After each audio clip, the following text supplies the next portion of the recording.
Third down and inches for Georgia. As we look at the officials, I would like to point out that the change in the Georgia offense this year is option plays with a quarterback, Lastinger, keeping the ball and making yardage. He's averaging over 4 yards a try, rushing the football, and that does include the sacks at average.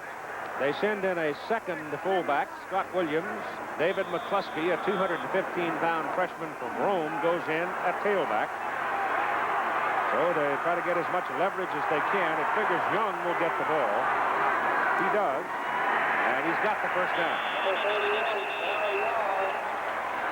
That big Georgia offensive line gets a good surge most of the time. Jimmy Harper and Guy McIntyre, both all SEC last year returning. You had to pick and match the team. Auburn's defensive front and Georgia's offensive front are the strengths of this football team. That is the first down of the ball game for Georgia. Ball is sitting at their 42 with Montgomery and Young now.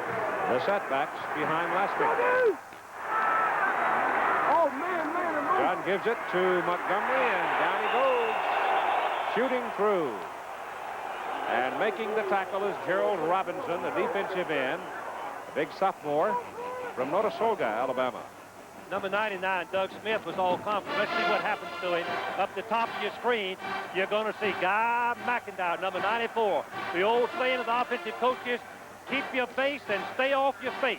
That means you can sustain your block. That's the perfect example by Guy McIntyre. Ball is on the 39, a loss on the play of 3 yards, second down and 13. Lastinger showing pass, puts it up, got a man wide open and missed him. Kevin Harris had broken free by 3 yards, and Lastinger's pass was wild. He's 0 for 4 now. Keith, the theory behind that play is we watched Vince Dooley, who's one of the most highly respected and admired people in our profession. Won national championship, 6 Southeastern Conference, 14 bowl games. Really a great football coach. But Georgia was taking advantage of the eagerness to tackle of David King, their fine quarterback. He took the fake receiver wide open for the touchdown. Third down and 13. Lastinger trying to touch it downfield. He's wild again. He had Harris in between backs and tried to touch it into him, but he missed him by a good 4 or 5 yards. So Lastinger having a rough start in the ball game. Well, you're going to see Harris. He's not going to be very open on the boundary. He's got Quincy Williams and Robinson in front of him. Lastinger does playing very wisely as far as I'm concerned. He overthrows him right here, gets the ball out of bounds. Lastinger's not known as a passer on passing downs, mostly play-action passes on running situations. I know a lot of quarterbacks that would hit him right there, though, because he had a good 8 yards of clearance for quite a long time. High hanging kick this time by Chip Andrews. Dandy back at the 16. Craig Gaines. Oh, he's collared on the 22. 46-yard punt, 8-yard return, and a flag. The flag is back at the line of scrimmage. Could be on either Georgia or Auburn. Normally on a situation where the flag was dropped, could be defensive holding. Let's wait and see what the options are. Must be complicated. Personal foul from Georgia. I thought it was looked like down almost a clothesline down there on Gaines. Well, let's see where they're going to mark it from. Keith, I'm glad you mentioned the clothesline because that's something that's been made illegal in college football. You cannot tackle with an extended arm in the face. Cannot make contact, so they're going to go back and make Georgia kick the ball again. Andrews had hit a 46-yarder. Gaines had an 8-yard return. So the personal foul is going to back Georgia up, and Auburn should get the football in very good field position with 12 minutes and 44 seconds to play in the first half, and the Tigers leading Georgia by a score of 7-0. Under these circumstances, I think that's a good decision. First is that Broadway had gotten off a beautiful punt. Excuse me, Andrews had gotten off a beautiful punt. And here's the call. Personal foul on the kicking team. Replay 4th down. And it just backs Georgia up and forces them to kick again with a chance to something to happen dramatically in Auburn's favor. Standing at the 10, should hit it around the 14-15. If he gets it over the 15, Auburn's going to have a chance to block it because they've got 10 men up. Now they drop 1 out, 2 out. Still 9 people up there. Not as good a kick either.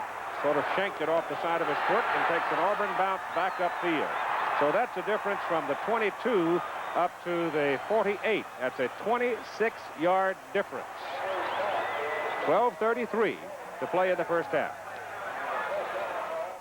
In the fourth quarter with some outstanding plays.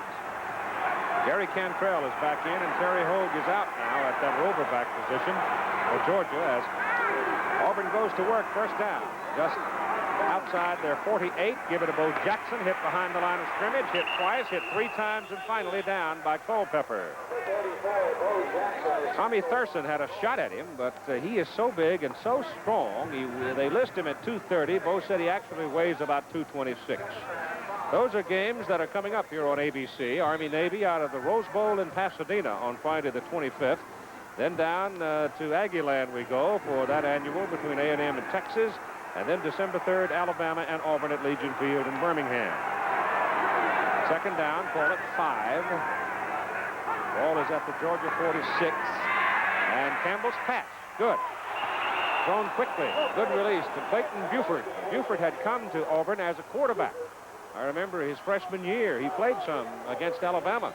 Played pretty well as a quarterback, but he found that he could get more work and more playing time as a wide receiver, and that's where he's working right now. It's good for a first down at the Georgia 38.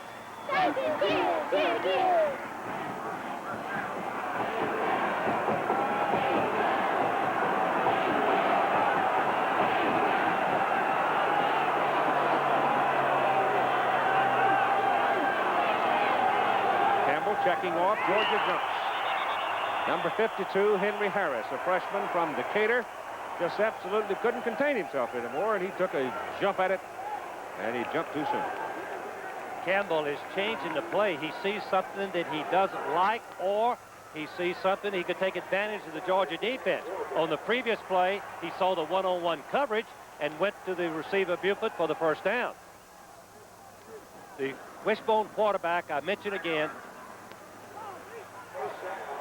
Dead ball foul, illegal procedure, defense. The wishbone quarterback is a position of decision-making, both on the option play and using the audible. 5-yard penalty moves it back to the 33, where it is first down and 5 Auburn. That's another mistake by Georgia.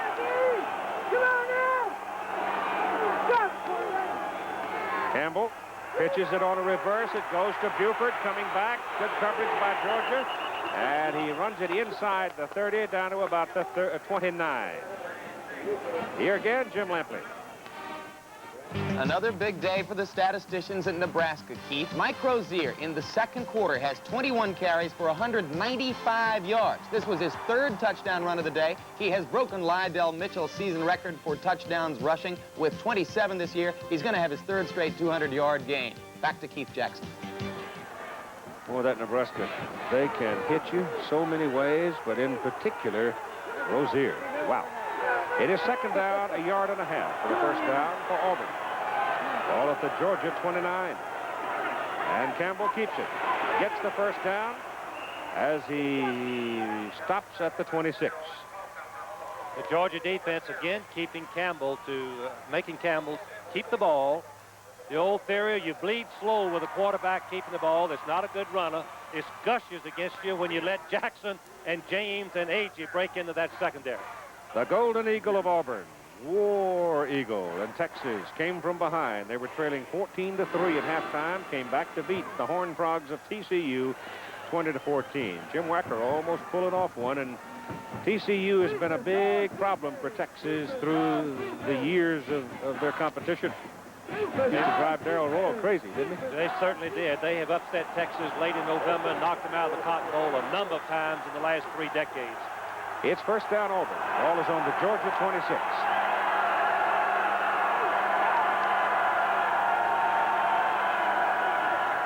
Campbell pitches high in the air. Bo Jackson gets out there and turns in a big play.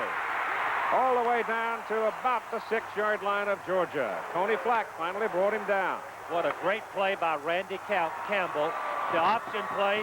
He's going to pitch it out as he is being grabbed by the Georgia player. The fullback is not there. Fullback blocks Culpepper, makes a tremendous block. Watch him just throw the ball out. Now watch this big train, Jackson, turn it on. 18, Dean misses him, and he outruns a couple of Georgia Bulldogs, and finally Hogue comes all the way across to assist in the tackle. Underneath that stack was Tony Flack, number 8, and he's the man hurt on the play.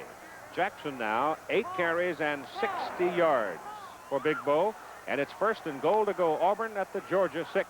Pat Dye told me yesterday they have to devise ways to get the ball to Jackson at least 15 times a ball game, and to James 15 times a ball game, and so they run plays other than the wishbone to get this done on some occasions. That was a triple option that Georgia let the ball be pitched, something they didn't want to happen. I think it's interesting, too, as Flack now gets up and runs off the field. He's all right. But to give you an idea of something of the ability of Bo Jackson, Frank, he runs most of his plays left-handed. In fact, he is a right-handed person, and it obviously is easier to run right. But Jackson doesn't do it very often. Most of the time, he goes left. Keith, that's a very good point. It's awkward for him at best, running to the left. 1st and goal for the Tigers, Georgia 6. And it's Jackson. Back into the middle, picks up 1 to the 5.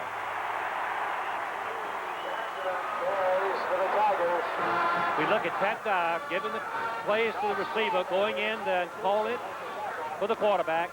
What a fine football coach this man is. And how he fits into the Auburn plan, and the Auburn people love him. Keith, I think it's a perfect marriage in the coaching profession and with the school. He loves Auburn, and Auburn loves him. Black is back into the lineup now for Georgia. 2nd down goal to go at the 5. Campbell gives to Agee. And he's right about the 2. Last week, Georgia against Florida, Florida penetrated the Georgia 20-yard line 6 times, came away without a touchdown, 3 field goals. So the Georgia defense knows how to play with their backs to the wall. As we look at Vince Dooley, very concerned right now. There's Pat Dye, 2 very fine coaches, been in a lot of big ball games in their time. 3rd down and goal to go from the 2 for Auburn.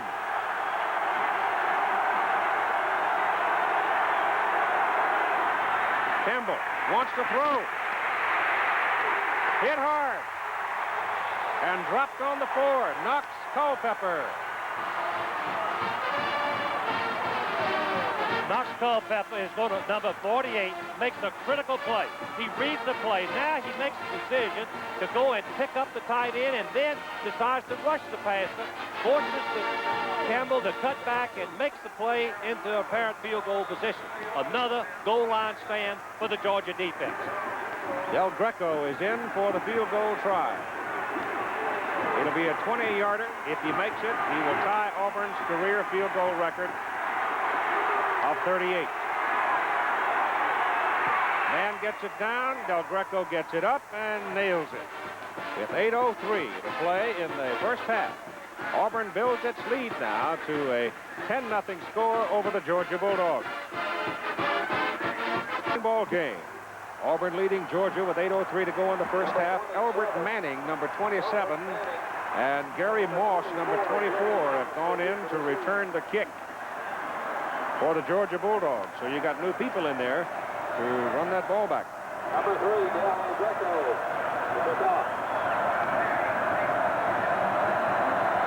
Del Greco kicks it off high. It's in the end zone. No, he's not. He started to come and then decided to put it down.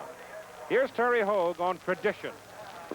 Well, I think what's meant by that is just that the program at the University of Georgia has recruited winning people over the past few years, and what they put out on the field to play are not necessarily the fastest, not necessarily the greatest athletes, but people that are going to give 100% for 60 minutes and are going to play with their heart.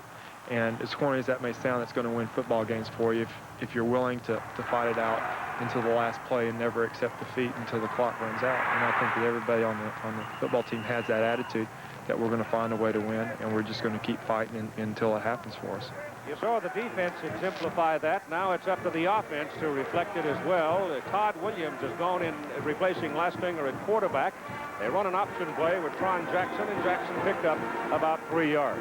And talking to Vince Dooley about his running backs, he told me yesterday it's been difficult to recruit running backs because Herschel Walker was their tailback and would have been for another year. Georgia's net yardage right now is -3. 17 yards. They've lost 20 on penalties. Williams' pass in the air off the hands of Herman Archie, incomplete. And it's 3rd down and 7, and the Bulldogs just can't get anything going offensively. Todd Williams is a good option quarterback and has had better success passing than Lastinger.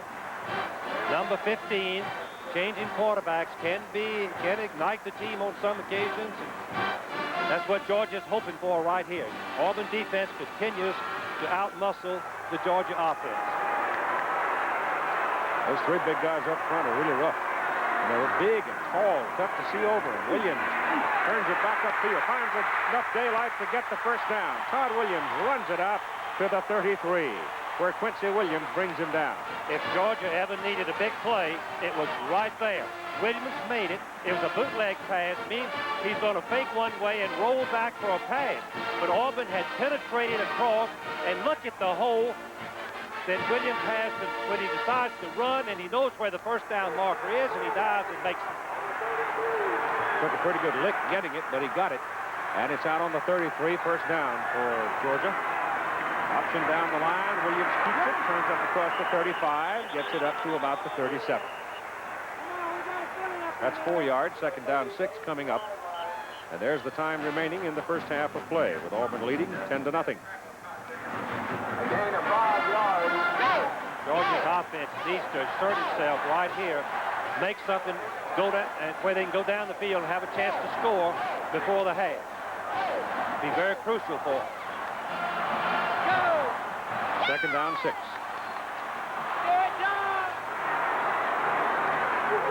That's Archie in motion. Williams looking. Throws it to Archie. Archie's out here one-on-one.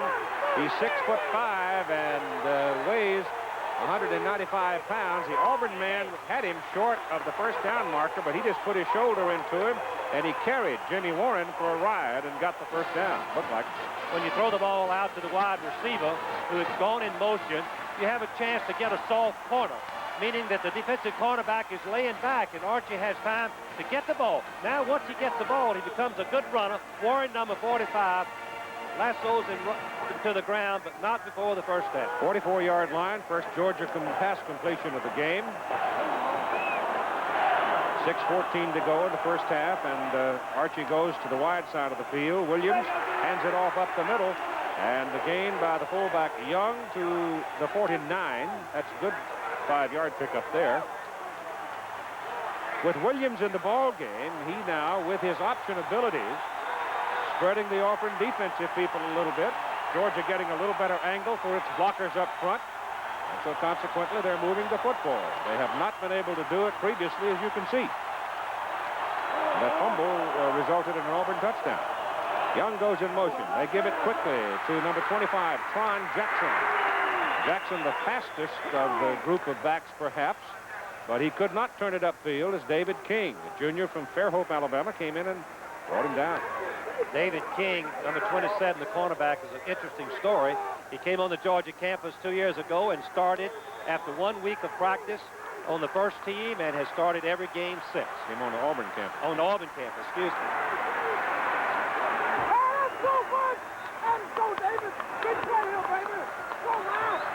Folks in that balloon couldn't get a ticket. They're trying to work their way over here so they can watch some. 3rd down and 3, short 3. They go back to Jackson, and Jackson won't get it. No chance. I mean, he just ran into a crowd, and everybody over there was bigger than he was, in particular Doug Smith at 6'6", 275. Jackson weighs only 175.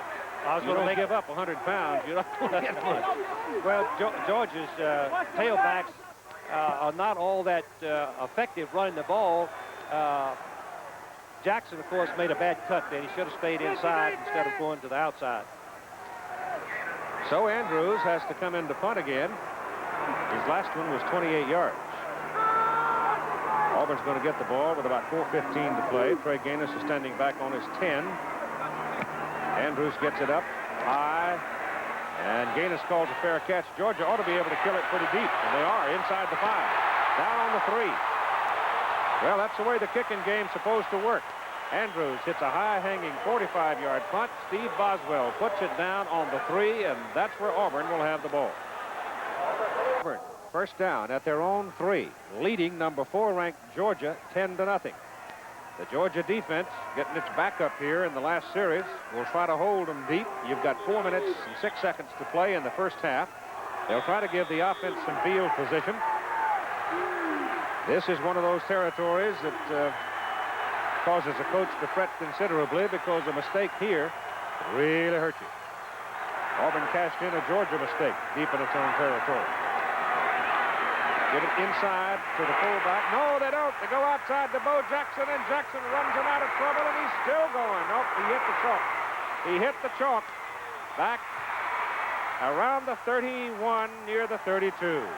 He almost broke that thing for 97 yards, but he did step on the boundary as he crossed the 31 marker. The amazing thing to me is that Auburn would run the triple option from their own 5-yard line. You can see that Georgia got caught inside, a block by little James on the quarterback flat. Hogue is now playing free safety instead of cornerback. He gets outrun by Jackson, but Jackson steps, I believe, right there. Oh, there he is, left foot coming down right there. Beautiful execution on the triple option, getting Auburn out of trouble. Gain of 28 yards on the play. It's first down Tigers at their own 31.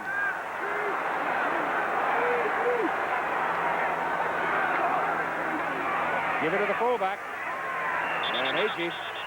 Well, Georgia's handling him all right. But James and Jackson are tearing him up on the corner. Freddie Gilbert, number 90, is the big defensive lineman that Georgia relies on to stop the play. He's stunning to the inside.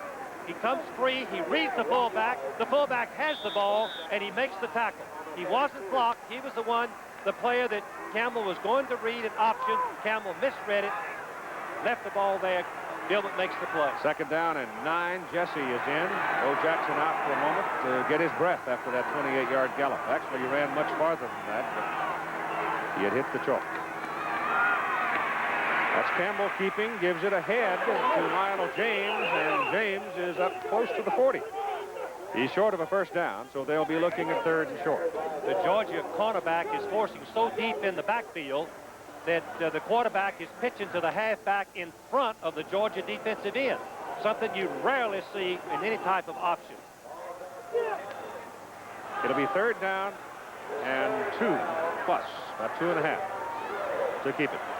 The Auburn offensive line continues to do their job.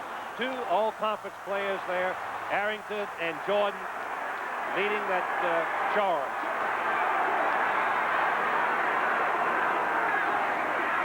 Outside, Jesse having trouble holding on to the ball, and Georgia stacks him up for a big loss back inside the 35. Andy Loy, a sophomore from Knoxville, was out there, and when Tim Jesse on that high pitch had trouble controlling it, they're lucky they didn't lose it. The kamikaze charge of the cornerback coming across right there, makes the play.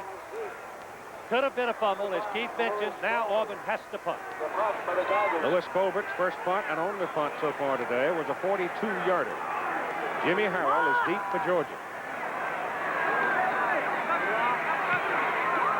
Oh, he's got another good one. He kicks with a half a foot. Harrell with a good return from the 16 to the 26, 27, 50-yard punt. Give him 11 yards on the return, and even 2 minutes to play in the first half. And Auburn leads it by 10. Right, and did not make contact with the intended receiver until the ball was there. A little razzle-dazzle. The play that Archer made yards on early in the game, now he drops back and he throws the ball, and Beasley, number 31, not knowing where the ball was, got his hand on it, Keith. Watch it again. Beasley is looking at the receiver, not at the ball, because he's beating on the plate. He's trying to catch him. Now all he does is raise his hands. At the same time, Harris puts his hands out to catch the ball. Archie had thrown the ball another 5 yards. Harris would have been long gone with it.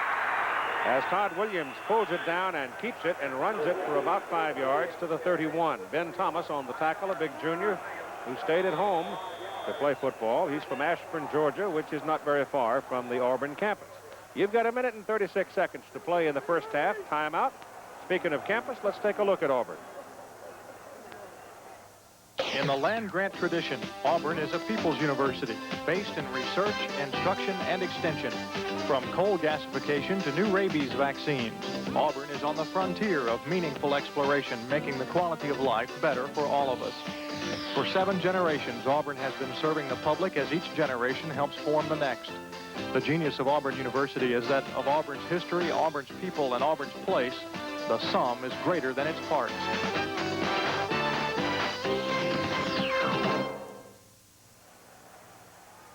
Well, you've had 2 Georgia mistakes, really, that have contributed heavily to a 10-0 Auburn lead, a fumble by Lastinger. Auburn stuck in the end zone. You had an illegal procedure or encroachment against Henry Harris. That kept Auburn moving, giving them a 1st and 5 situation, and they moved it on down. And now, if Herman Archie had been able to throw the ball just another 5 yards farther, Kevin Harris could have scored. But would have, and could have don't necessarily indicate blood relations, do they? 3rd down and 4.5 as Williams puts it up, and it is batted down. He delivered the ball, and he wound up hitting Greg Carr, the Auburn linebacker, right on the numbers. So it's an incomplete forward pass and brings up 4th down. Carr, number 54, has had a sensational year. The coaches say he's one of the best linebackers they've ever seen. He's right in the line of fire of the pass to Kay, and when he jumps, Williams just couldn't get the ball over his head. And that brings in Chip Andrews at 1 minute and 32 on 4th down and 4.5. He'll punt it away to Trey Gaines. His last punt was a 45-yarder. He has had 1 full one of 28.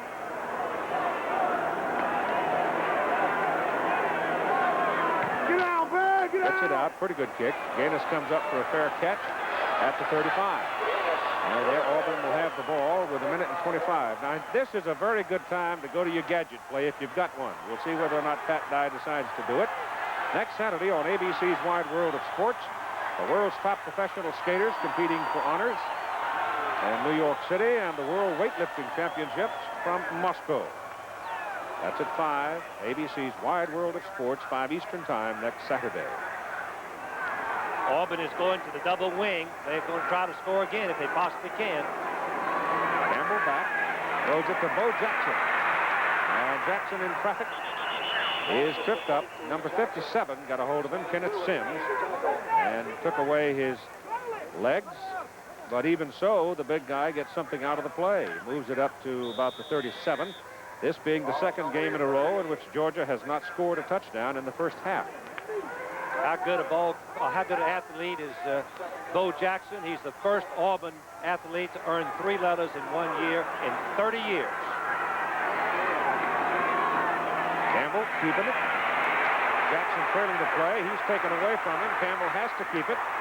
And little Randy runs for a 1st down at the Georgia 40 before Andy Loy shoves him out of bounds. So it's the Randy Campbell show right now. He's playing a sensational game. Once again, Georgia is going to force the quarterback to keep it.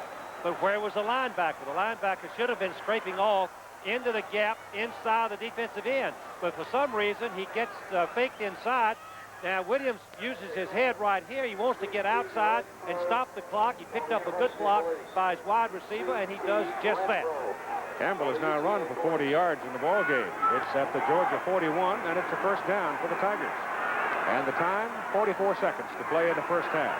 They get all banged up inside. Looked like Campbell wanted to belly it to his fullback and then pull it out and go to James, but they got all tangled up inside. There's a penalty flag, and it looks like the penalty may be against the Tigers. The right tackle, Wallace, jumped offside. A little bit eager, wanting to get to the linebacker and block him. Well, having no gain on the play, Georgia elects to take the penalty, moves Auburn back to the 45. That is the first Dead penalty. ball foul, illegal procedure, offense, 1st down. What do we've had? 1 flag against Georgia and 1 against Auburn. They're whacking the daylights out of each other, but We had They're doing it within the rules. There were 2 fouls against Georgia. That penalty on the kick formation, punt formation, that ended up into a key play. Making the catch, Tim Jesse, swinging out of the backfield. He picks it up at the 35 of Georgia, mark it inside the 35, and now Auburn spins a timeout with 33 seconds to play in the first half. They can move it down another 15 yards, then Del Greco's going to have a shot at it if they can't get it into the end zone. Meantime, let's look at scores that are games that are in progress or have been completed. Nebraska big over Kansas in the second quarter.